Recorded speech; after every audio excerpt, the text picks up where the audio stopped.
ചേട്ടാ ഈ ഇടയ്ക്ക് ജാർഖണ്ഡ് ഹൈക്കോടതിയിൽ നിന്നൊരു വിധി വന്നു. അത് ഈ ബംഗ്ലാദേശിൽ നിന്ന് ഗുസ്പേട്ടി അല്ലെങ്കിൽ നുഴഞ്ഞുകയറ്റക്കാർ കയറി വരുന്നു, ജാർഖണ്ഡിന്റെ വെസ്റ്റ് ബംഗാളിന്റെയും പുറത്ത് കളയട എന്നൊക്കെ ചേട്ടനോട് പറഞ്ഞു. ചേട്ടൻ പറഞ്ഞു വിധി വരട്ടെ, വിധി വരട്ടെ. 3 തീയതി ഇറക്കിയ ഹൈക്കോടതി വിധിയാ. ഇന്നിപ്പോ എത്രയായി വിധി വന്നു? അതാണ് ഈ പേപ്പർ കയ്യിരിക്കുന്നത്. ഇത് ആദ്യത്തെ ചോദിക്കുമെന്ന് അറിഞ്ഞുകൊണ്ട് ഞാൻ കാത്തിരുന്നതാണ്. വിധി ഞാൻ കണ്ടു. അപ്പം ഞാൻ അതിൻ്റെ പുറകിലുള്ള പ്രൊസീഡിങ്സ് മുഴുവൻ എടുത്തു. ഇത് ധന്യാൽ ഡാനിഷ്, ഇങ്ങനെയാണ് DANYAAL. ധന്യാൽ ഡാനിഷ്. കണ്ട പോലെ തോന്നി. പലരും ഡാനിയൽ ഡാനിഷ് എന്ന് എഴുതിയിട്ടുണ്ട്. ധന്യാൽ എന്നാണ് ഹർജിയിൽ അങ്ങയുടെ പേര്. ധന്യാൽ ഡാനിഷ് അവിടുത്തെ എന്തെങ്കിലും പേരായിരിക്കാം. എന്തുമായിക്കോട്ടെ, അതിൽ നിന്ന് നമുക്ക് പ്രത്യേകിച്ചൊന്നും അനുമാനിക്കാനില്ല. പക്ഷേ ഈ ഹർജി ഫയൽ ചെയ്തത് 2022 2 കൊല്ലം മുമ്പ്. 22 ഏത് മാസം എന്ന് തിരിച്ചറിയാൻ നിർവാഹമില്ല. കാരണം പ്രൊസീഡിങ്സിൽ ഹർജിയുടെ നമ്പറേ കൊടുക്കുകയുള്ളൂ. നമ്പറും വർഷവും കൊടുക്കും. പക്ഷേ കണ്ടന്റ് എന്താണ്, എപ്പോൾ ഫയൽ ചെയ്തു എന്നൊന്നും ഉണ്ടാവില്ല. ഏതായാലും 2022 ഏറിയാൽ നമുക്കൊരു കാര്യം ചെയ്യാം. 2022 ഡിസംബർ എന്ന് വയ്ക്കാം. അതാണല്ലോ ഏറ്റവും അവസാനത്തെ മാസം. അങ്ങനെ വെച്ചാൽ തന്നെ ഈ ഹർജി ആദ്യം കേൾക്കുന്നത് 5/4/2023 അതായത് 4 മാസം കഴിഞ്ഞ് ഏപ്രിൽ മാസത്തിലാണ് ഹർജി ആദ്യമായിട്ട് കോടതിയുടെ ബെഞ്ചിൽ വരും. 4 മാസം അവിടെ കണ്ടു. ഈ കേസ് മൊത്തം ഞാൻ നോക്കുമ്പോൾ ഇയാളുടെ ഹർജി എന്താണെന്ന് വെച്ച് കഴിഞ്ഞാൽ ഈ ഛത്തീസ്ഗഡിലെ ഒരു 5 ജില്ലകളിൽ ബംഗ്ലാദേശിൽ നിന്നുള്ള ഇല്ലീഗൽ ഇൻഫിൽട്രേറ്റേഴ്സ്, ഇമ്മിഗ്രൻസ്, അവർ വന്ന് താമസം തുടങ്ങി. അവരെ ഐഡൻറ്റിഫൈ ചെയ്തിട്ട് ഡീപ്പോർട്ട് ചെയ്യണം. ഇതാണ് ഇയാളുടെ ഹർജിയുടെ കഴമ്പ്. ബാക്കി ഒരുപാട് കാര്യങ്ങളൊക്കെ കാണുമായിരിക്കും. ഇതേ ചൊല്ലിയാണ് തർക്കം മുഴുവൻ നടക്കുന്നത്. അപ്പോൾ ആദ്യം ഏപ്രിൽ 5 തീയതി പോസ്റ്റ് ചെയ്തപ്പോൾ let a supplementary affidavit be filed within 3 weeks. ഈ ഹർജിക്ക് ഒരു സപ്ലിമെൻ്ററി സത്യവാങ്മൂലം കൂടെ ഫയൽ ചെയ്യണം 3 ആഴ്ചയ്ക്കുള്ളിൽ. List this case on 17th May 2023. അപ്പോൾ 5 മാസമായി. ഡിസംബറിലാണ് ഫയൽ ചെയ്തതെങ്കിൽ അങ്ങനെയാണെന്ന് തന്നെ വയ്ക്കുന്നത്. 5 മാസം. സപ്ലിമെൻ്ററി അഫിഡവിറ്റ് എന്തിനാണ് അത് നമുക്കും അറിയില്ല. ഓർഡറിൽ ഇല്ലതാണ്. ഇത് വന്നിരിക്കുന്നത് സഞ്ജയ് കുമാർ മിശ്ര ചീഫ് ജസ്റ്റിസ്, പിന്നെ ശ്രീ ആനന്ദ സെൻ ജസ്റ്റിസ്, ഡിവിഷൻ ബെഞ്ചിലാണ് വന്നിരിക്കുന്നത്. അപ്പോൾ എന്ന് പോസ്റ്റ് ചെയ്യാൻ പറഞ്ഞു 17th May. 17th May വന്നു. 17th May പോസ്റ്റ് ചെയ്തു. Peruse A supplementary affidavit filed by the learned counsel for the petitioner who has satisfied his credentials.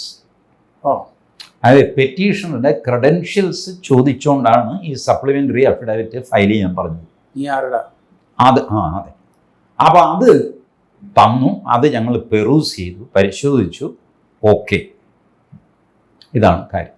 ഇതിൽ ഈ നീ ആരുടെ എന്നുള്ള ചോദ്യം നിസ്സാര ചോദ്യമല്ല. നമ്മൾ ഈ ആളെ കളിയാക്കാൻ വേണ്ടി ചോദിക്കുന്ന ചോദ്യമല്ല.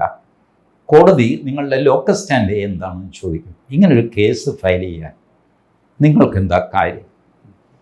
അതിന് ഒരുപാട് പ്രശ്നമുണ്ട്. ഞാനിപ്പോൾ കേരള ഹൈക്കോടതിയിൽ പലവിധ കേസുകൾ ഫയൽ ചെയ്ത ആളാണ്, പബ്ലിക് ഇൻട്രസ്റ്റ് ലിറ്റിഗേഷൻ. ലാസ്റ്റ് ഞാൻ കേരള ഹൈക്കോടതിയിൽ പോയി ഗവർണറുടെ പ്രസംഗം തടസ്സപ്പെടുത്തുകയും ഗവർണറെ ഹെക്കിൾ ചെയ്യുകയും ചെയ്തു കണ്ണൂർ യൂണിവേഴ്സിറ്റി. ഇർഫാൻ ഹബീബ്. അതുകൊണ്ട് ഇർഫാൻ ഹബീബിനെ മറ്റുള്ളവരെയും ചേർത്ത് FIR ഇട്ട് അന്വേഷണം തുടങ്ങണമെന്നാണ് എൻ്റെ ഹർജി. ഈ ഹർജി രജിസ്റ്ററിൽ പോയി കഴിഞ്ഞപ്പോൾ പോയ പോലെ തിരിച്ചു വന്നു. ഡിഫക്റ്റ് അടിക്കുക എന്ന് പറഞ്ഞു. അതിൽ ഡിഫക്റ്റ് എന്താണെന്ന് അറിയാമോ? 2 ഡിഫക്റ്റ് ഉണ്ടായിരുന്നു. ഒന്ന്, നിങ്ങൾ പല പബ്ലിക് ഇൻട്രസ്റ്റ് ലിറ്റിഗേഷൻ ഇവിടെ നടത്തിയിട്ടുള്ള ആളാണെന്ന് പറയുന്നു. അതിന് തെളിവെന്താ?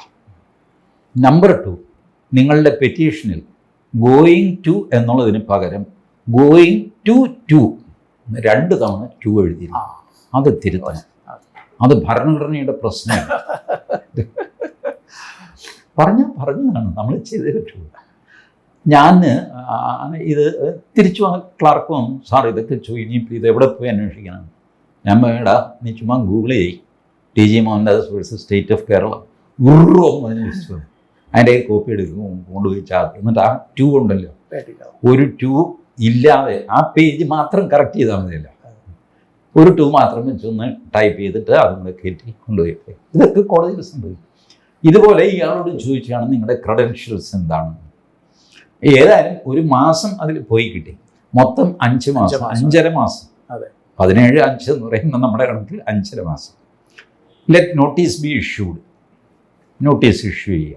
ഒരു ഹർജി വന്നു കഴിഞ്ഞാൽ അതിനകത്തെ എതിർഭാഗം ആരൊക്കെയാണോ അവർക്കൊക്കെ നോട്ടീസ് കൊടുക്കണം. ഇത് കൂടാതെ since learned counsel for the state and union of India, Jharkhand സംസ്ഥാനത്തിനും യൂണിയൻ ഓഫ് ഇന്ത്യക്കും have already accepted notice and advance copy of the brief, no need to issue formal notice to the.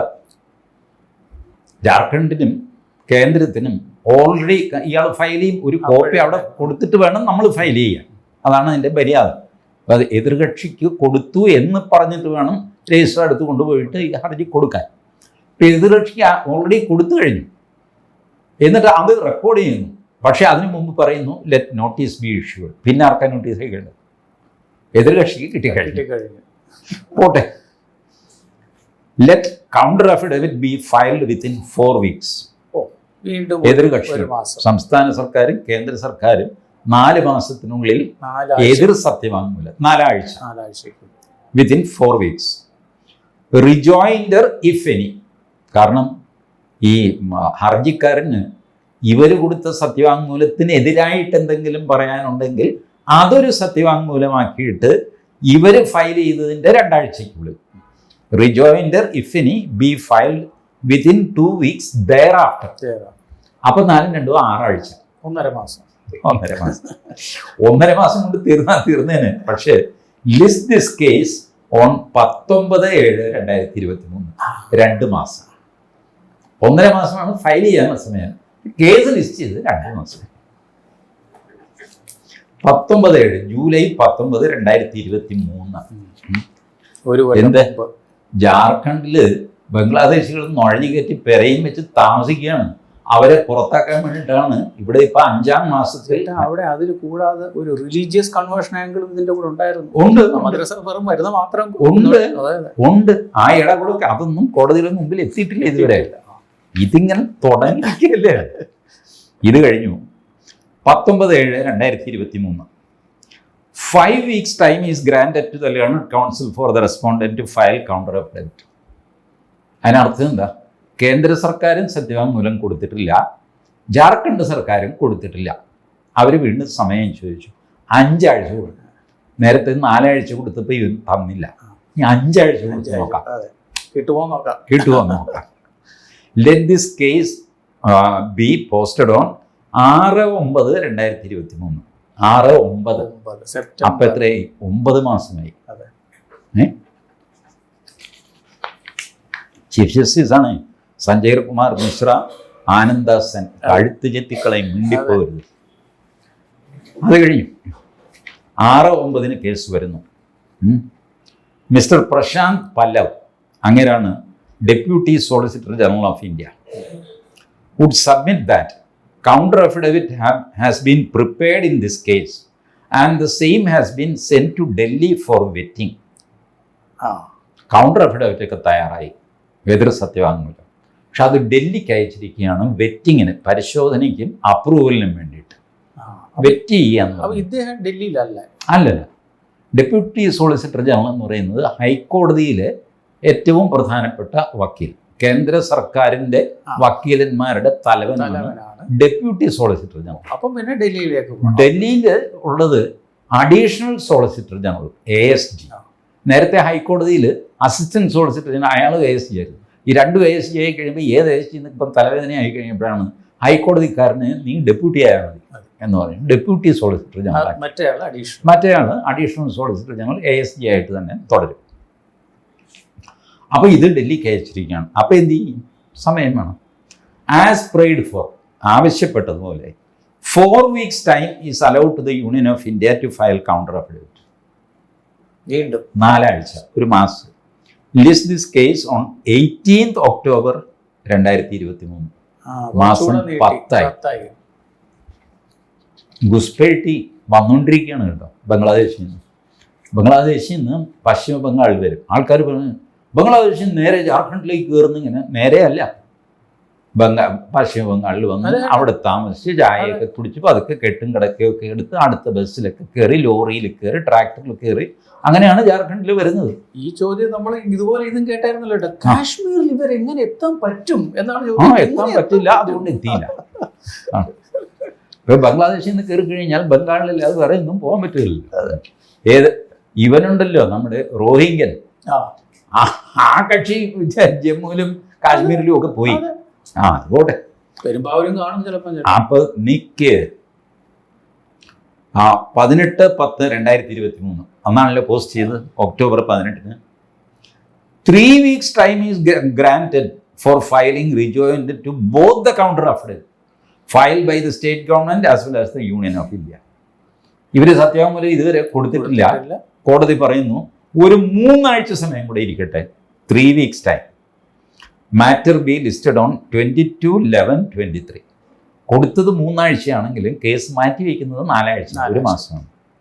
അങ്ങനെ ഒന്നല്ല, ശരിക്കും 2 മാസം. ഈ 18 ഒക്ടോബർ മുതൽ 22 November വരെ എന്ന് പറയുമ്പോൾ 1 മാസത്തിൽ കൂടുതലായി.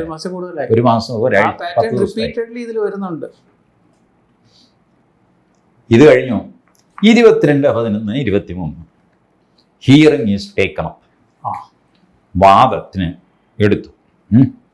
In the course of hearing, learned counsel for both the parties agree that they should instruct if a team consisting of the officers of central government and state government should be formed for inspection of the situation at the ground level in the 5 districts.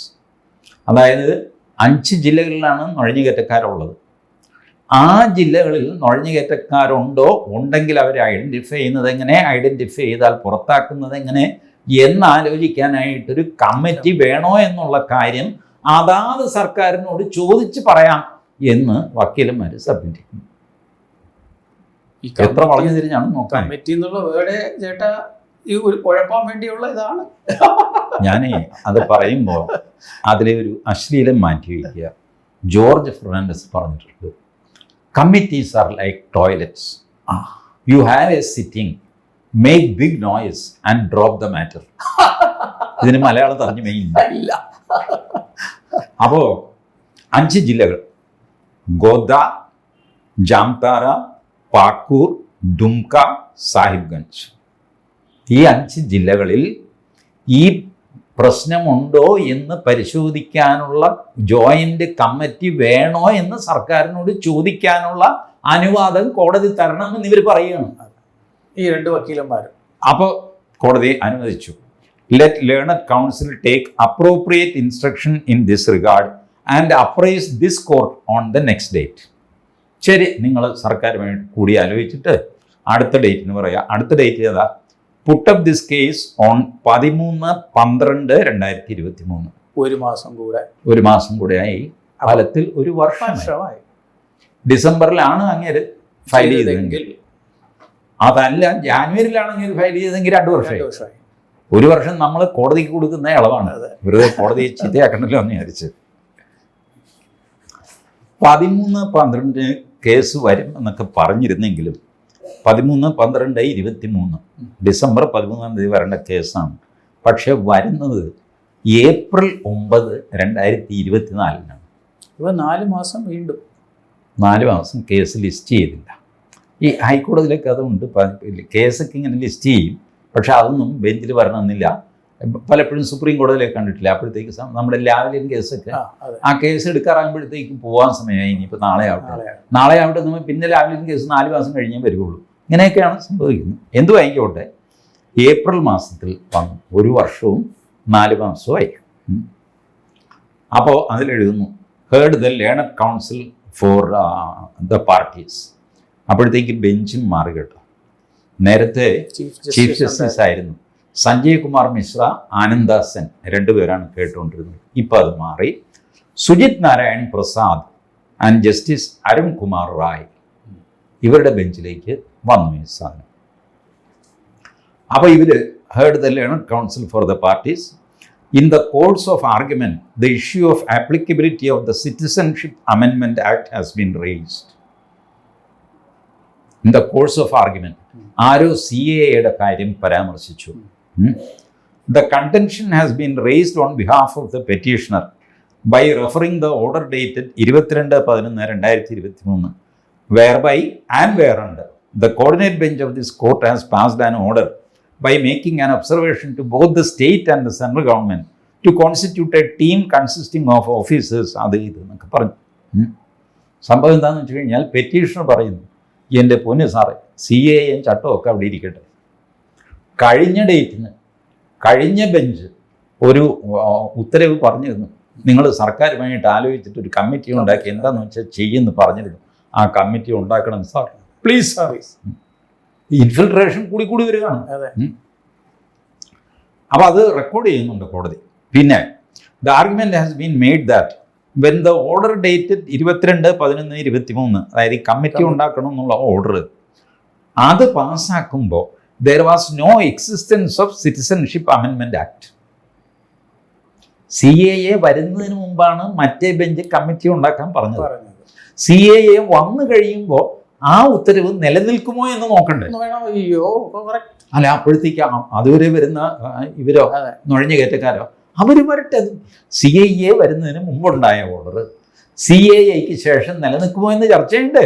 ആ തർക്കം തീരണ്ടേ ആദ്യം, പിന്നെയല്ലേ ഇത് നോക്കാൻ പറ്റുള്ളൂ. അങ്ങനെ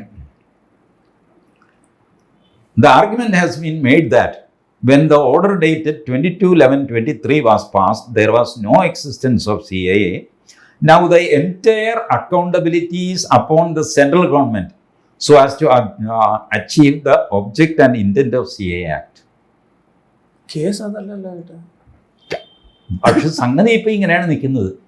ഈ illegal immigrants അല്ലെങ്കിൽ ഇൻഫിൽട്രേറ്റേഴ്സ് അവരുടെ കാര്യം നോക്കേണ്ടത് കേന്ദ്രത്തിൻ്റെ ഉത്തരവാദിത്വമാണ്. CAA വന്നതിന് ശേഷം, CAAക്ക് മുമ്പായിരുന്നെങ്കിൽ ഞാൻ നോക്കിയേനെ.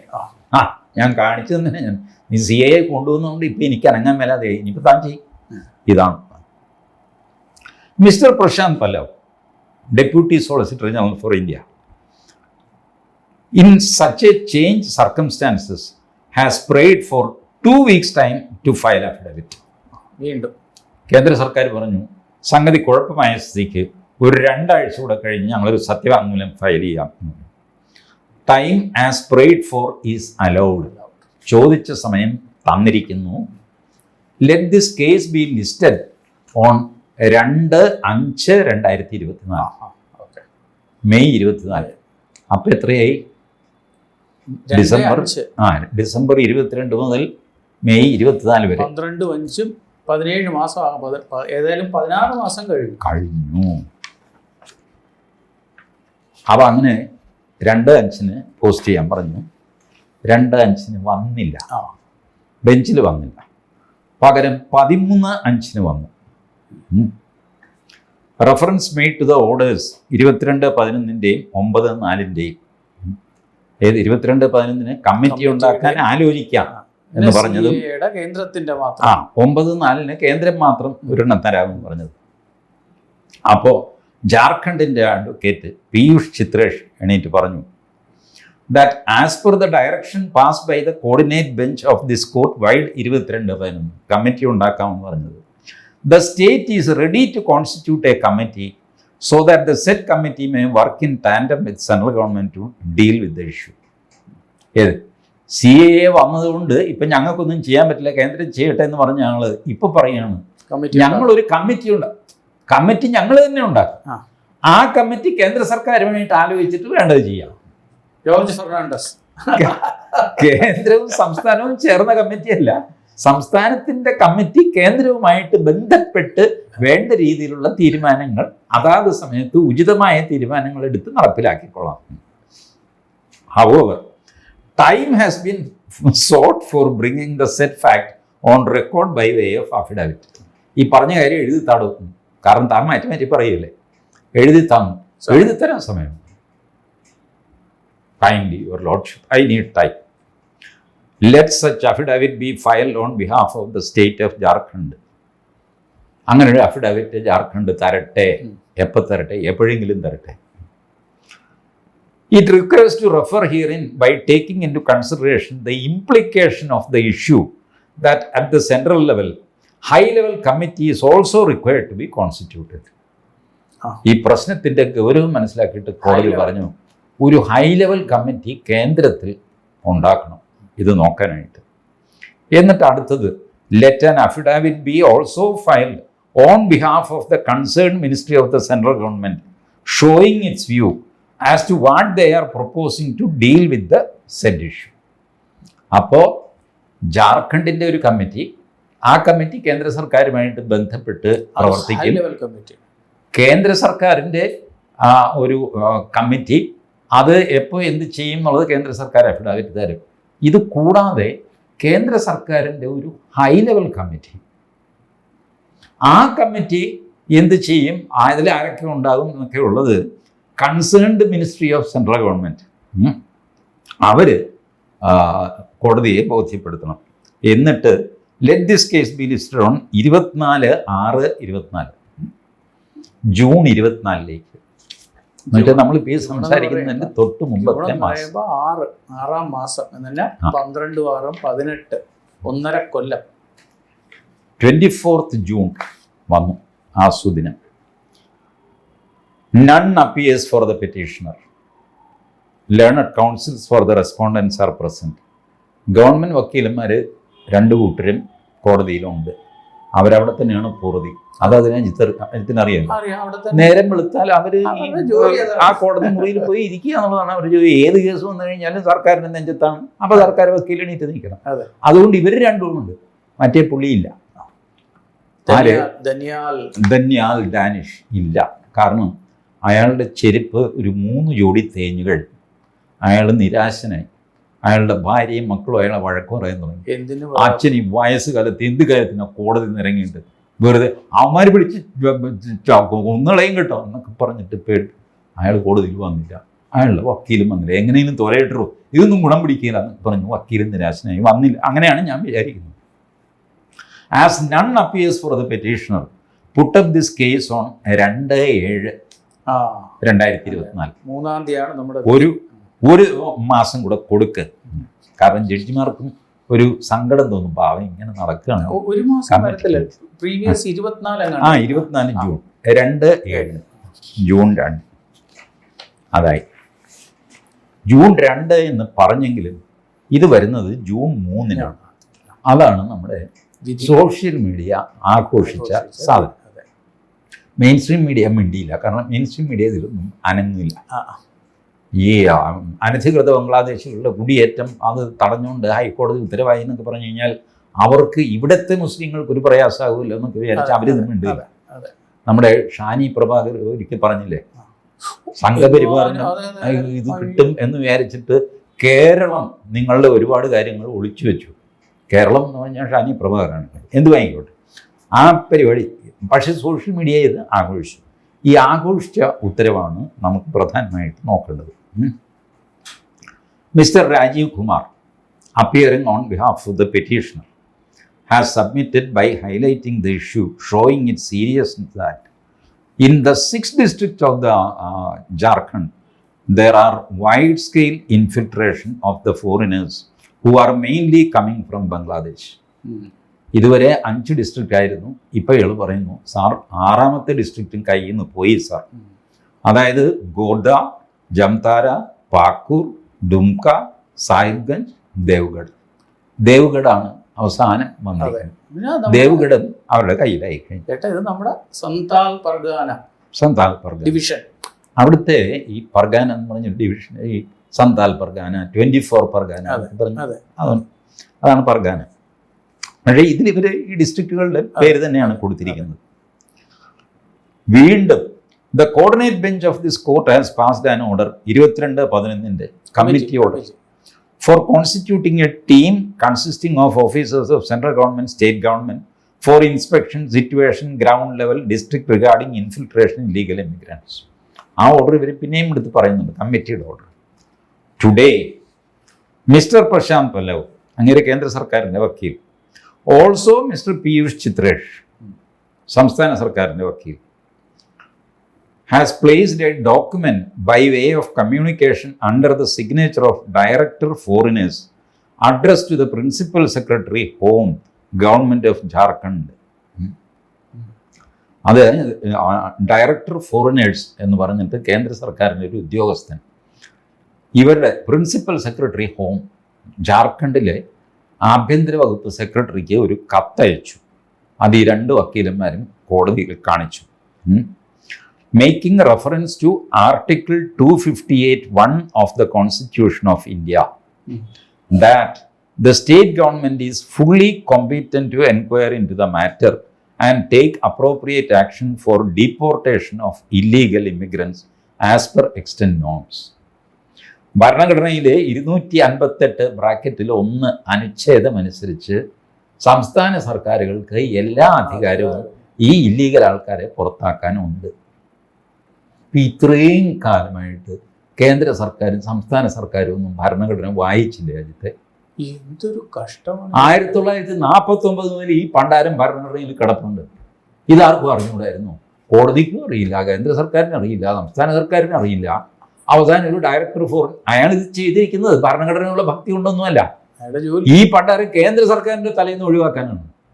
സംസ്ഥാനത്തിനാണല്ലോ ചെയ്യേണ്ടത്. സംസ്ഥാനത്തിന് അധികാരമുണ്ട്, അത് ഭരണഘടനയിൽ എഴുതി വെച്ചിട്ടുണ്ട്. പിന്നെ വെറുതെ ഞങ്ങളെ ബുദ്ധിമുട്ടിക്കുന്നതിനാന്ന് പറഞ്ഞിട്ട് ഇവർക്ക് കൈ കഴുകാൻ വേണ്ടിയിട്ടാണ് ഈ കത്ത് കൊടുത്തിരിക്കുന്നത്. അല്ലാതെ ഭരണഘടന പുഴുങ്ങി തിന്നാനൊന്നുമല്ല.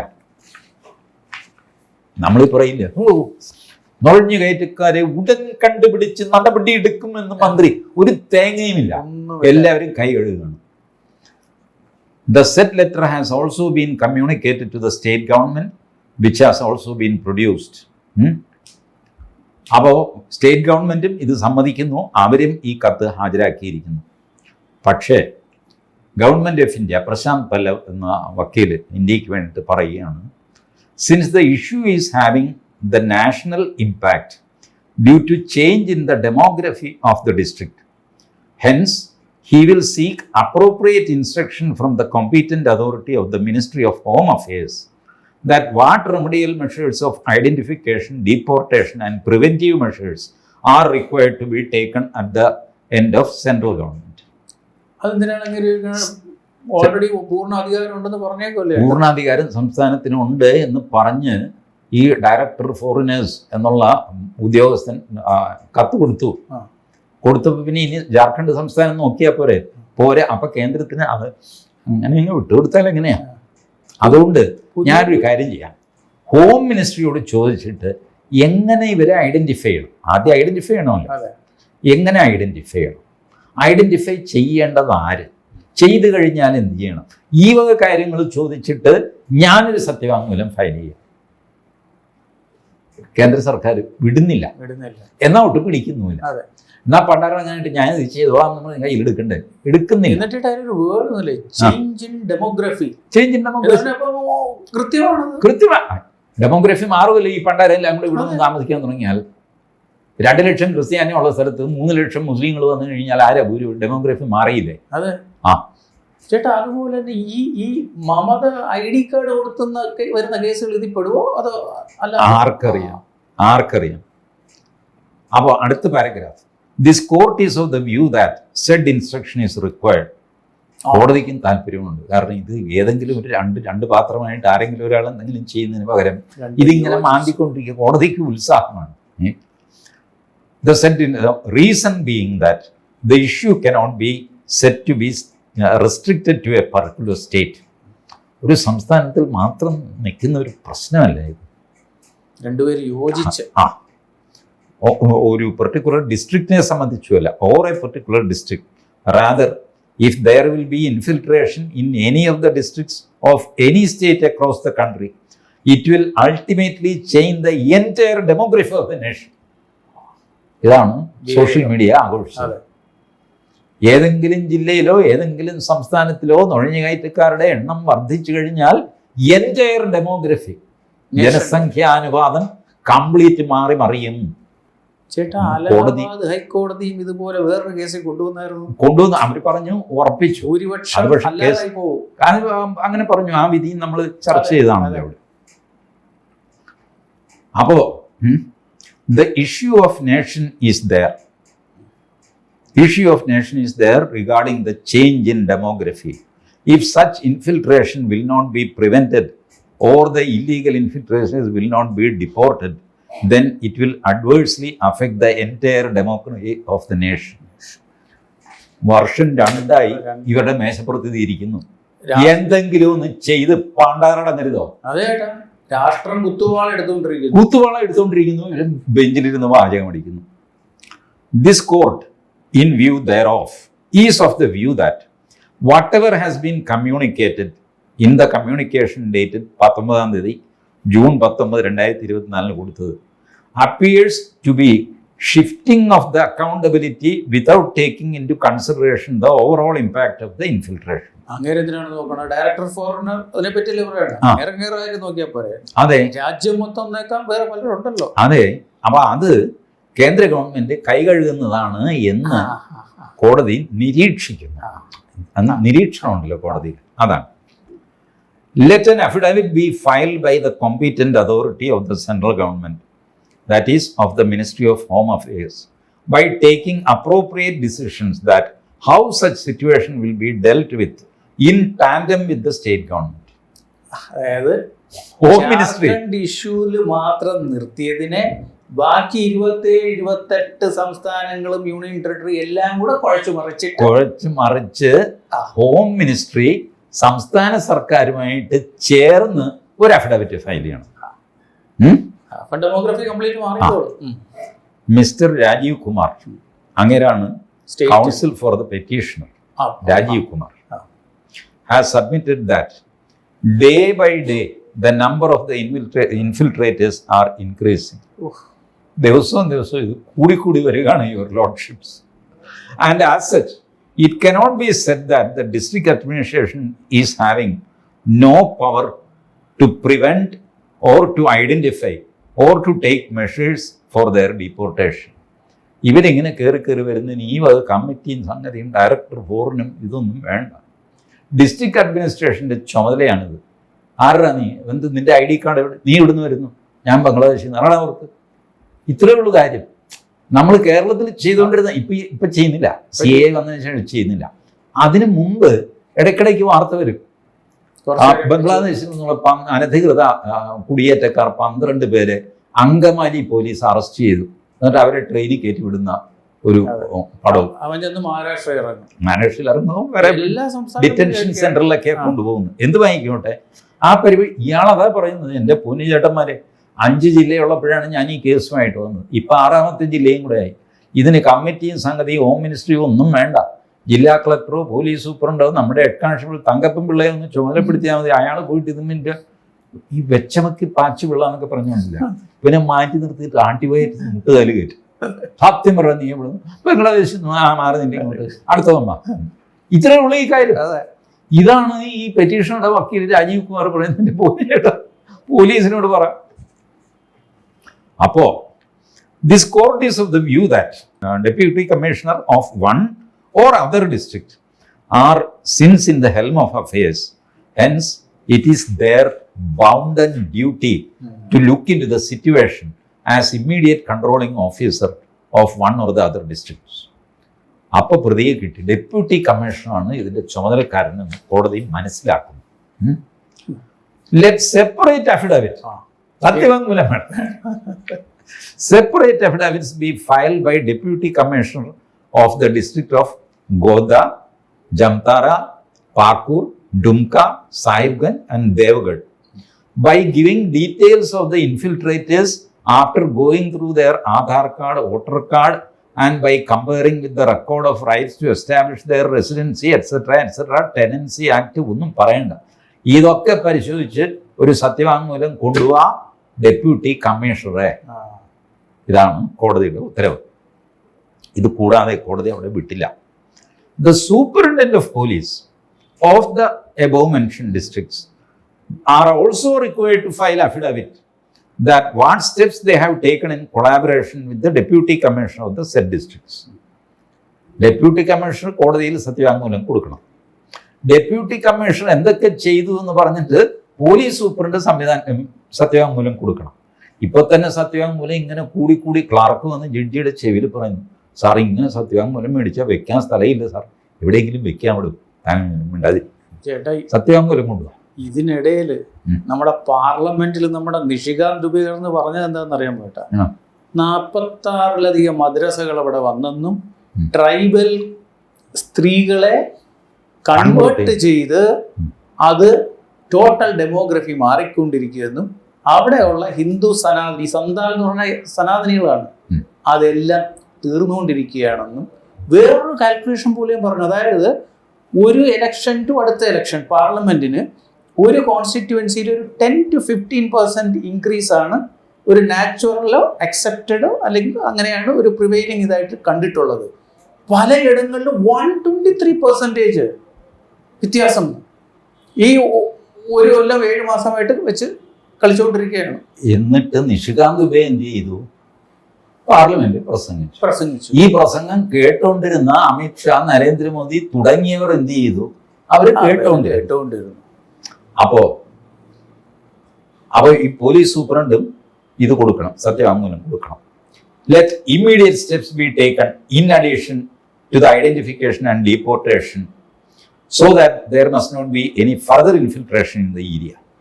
ഉടനെ ഫർദർ ഇൻഫിൽട്രേഷൻ ഉണ്ടാവാതിരിക്കാനുള്ള നടപടിയെടുക്കണം. ആരെടുക്കണം?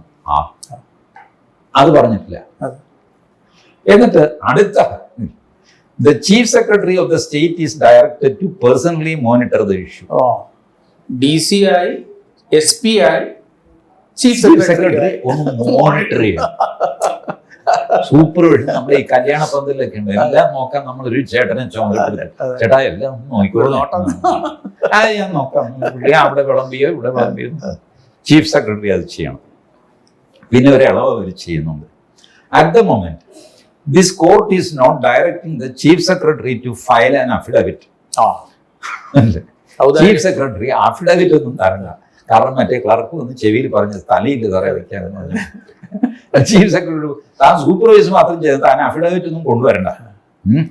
Rather the same will be directed if situation so warrants. ഒരു ആവശ്യം വന്നാൽ ഞങ്ങൾ സത്യവാങ്മൂലം ചോദിക്കും കേട്ടോ, ഇപ്പൊ തരണ്ട. After perusing the action which is to be taken as per the direction as above, മറ്റ് ഡെപ്യൂട്ടി കമ്മീഷണർ സൂപ്രണ്ടിൻ്റെയൊക്കെ റിപ്പോർട്ട് വന്നിട്ട് അത് ഞങ്ങൾക്ക് സാറ്റിസ്ഫാക്ടറി അല്ലെങ്കിൽ ഞങ്ങൾ ചീഫ് സെക്രട്ടറിയുടെ സത്യവാങ്മൂലം ചോദിക്കും. തന്നെ വിടുമെന്ന് ഞാൻ വിചാരിക്കേണ്ട, തൻ്റെയും സത്യവാങ്മൂലം മേടിക്കാൻ എല്ലാ സാധ്യതയുണ്ട്, തൽക്കാലം വിട്ടിരിക്കുന്നു. ഇത് കഴിഞ്ഞു. Let this matter B listed on 18th July 2024. കഴിഞ്ഞല്ലോ. ജൂലൈ 18. ജൂലൈ 18 കേസ് വന്നു. നിങ്ങൾക്ക് ജൂലൈ 3 ഞാനത് കഴിഞ്ഞ് വരികയാണ്. ജൂലൈ 18 വന്നു. Since the affidavit has been filed subordinate in rank to the deputy commissioner which is contrary to the direction passed by this court dated 3/7/2024, this court rejects the said affidavit and directs to file the same as per the direction earlier passed by this court. ചേട്ടനോട് പറഞ്ഞപ്പം DC ചേട്ടൻ ഈ സത്യവാങ്മൂലം കൊടുത്തു. പക്ഷെ ആ സത്യവാങ്മൂലത്തിൽ ഒപ്പിട്ടിരിക്കുന്നത് അങ്ങേരുടെ അസിസ്റ്റന്റ് ആണ്. അത് പോരാ, ഡെപ്യൂട്ടി കമ്മീഷണർ തന്നെ ഒപ്പിടണം. ഇത് സംഭവിക്കുന്നത് എങ്ങനെയാണെന്ന് അറിയാൻ വേണ്ടി ഈ ഡെപ്യൂട്ടി കമ്മീഷണർ വാലുവെന്ന പട്ടിയെ പോലെ തെക്കുവിടെ കൊടുന്നു. അവിടെ അടിപിടി ഉണ്ടായി, ഇവിടെ തീപിടുത്തം ഉണ്ടായി, അവിടെ പോയി ഇവിടെ പോയി ഇതൊക്കെ കേൾക്കുള്ളൂ. അതിനിടയ്ക്ക് ഫോൺ വരും ആഫീസിൽ നിന്ന്, സാറേ ആ ഹൈക്കോടതി കൊടുക്കാനുള്ള സത്യവാങ്മൂലം എന്താ അത് റെഡിയായി, അത് കൊടുക്ക് സാറേ, അതിൽ സാറ് ഒപ്പിടാനുള്ളതാണ്. അത് കുഴപ്പമില്ല, അത് അസിസ്റ്റന്റ് കമ്മീഷൻ ഒപ്പിട്ടാൽ മതി, കോടതി വക്കീലിനോട് പറഞ്ഞാൽ മതി, അത് പ്രശ്നമില്ല. 4 ഡെപ്യൂട്ടി കമ്മീഷണർ എന്ന് പറഞ്ഞിട്ട് അസിസ്റ്റന്റ് കമ്മീഷണർ സൈൻ ചെയ്താൽ എനിക്ക് ഇപ്പോൾ വരാൻ പറ്റില്ല. ഞാനിവിടുന്ന് തുറങ്ങുമ്പോൾ തന്നെ രാത്രിയാകും. മന്ത്രി വരുന്നുണ്ട് ഇവിടെ നിന്ന്. മിക്കവാറും കമ്മീഷണർമാർ അവർക്ക് നേരെ നമ്മളുടെ ഈ RDO എന്ന് പറയില്ലേ, ഇതുപോലത്തെ ഒരു ജോലിയാണ് ഡെപ്യൂട്ടി കമ്മീഷണർ. ചുമ്മാ തെക്കുകൂടെ കൂടി അവരുടെ ജന്മം പാഴാകുകയാണ്. ഒരു പ്രശ്നവും പരിഹരിക്കാനും പറ്റില്ല. എന്നാൽ എല്ലാ പ്രശ്നത്തിനും അവരവിടെ കാണണം. അതുകൂടാതെ മന്ത്രി വിളിക്കും, MLA വിളിക്കും, വഴിയെ പോയവനൊക്കെ വിളിക്കും, പഞ്ചായത്ത് മെമ്പർ അവരെ വരട്ടും. ഇതൊക്കെയാണ് അവരുടെ ജീവിതം. അങ്ങനെയുള്ളപ്പോൾ അയാൾ തന്നെ നേരിട്ട് ഒപ്പിട്ടില്ല. അതുകൊണ്ട് സത്യവാങ്മൂലം എടുത്തില്ല. പുതിയ ഡേറ്റ് അയാൾ ഒപ്പിട്ട് തരാൻ പറഞ്ഞു. പുതിയ ഡേറ്റ് ഇല്ല, പുതിയ ഡേറ്റ് ഇല്ല, ഇത് കഴിഞ്ഞു. ഹൈക്കോർട്ട് ഓഫ് ജാർഖണ്ഡിൻ്റെ വെബ്സൈറ്റിൽ നിന്ന് ഓരോ ദിവസത്തെയും പ്രൊസീഡിങ്സ് ഞാൻ ഡൗൺലോഡ് ചെയ്തതാണ്. 11 ഡേറ്റിനായിട്ട് ഏകദേശം 2 വർഷം ഈ കേസ് 11 ഉത്തരവുകളായിട്ട് ഇങ്ങനെ നീട്ടി കൊണ്ടുപോയി. അതിൽ കോടതി മോശമല്ല, ജാർഖണ്ഡ് സർക്കാർ മോശമല്ല, കേന്ദ്ര സർക്കാർ ഒട്ടും മോശമല്ല. ഈ സിസ്റ്റം വെച്ചിട്ടാണ് നമ്മൾ ബംഗ്ലാദേശിൽ നിന്നോ അല്ലെങ്കിൽ റോഹിംഗ്യയിൽ നിന്ന് എവിടെ നിന്ന് ആര് വന്നു കഴിഞ്ഞാലും ഇവിടെ ഒരു പണിയും നടക്കില്ല എന്നാണ് ഞാൻ മനസ്സിലാക്കുന്നത്. വല്ലാത്ത ദുരവസ്ഥ തന്നെയാണല്ലോ ഏട്ടാ. വല്ലാത്ത ദുരവസ്ഥയാണ്. നമുക്ക് കൂടുതലൊന്നും പറയണ്ട, ഇവിടെ വെച്ച് അവസാനിപ്പിക്കാം.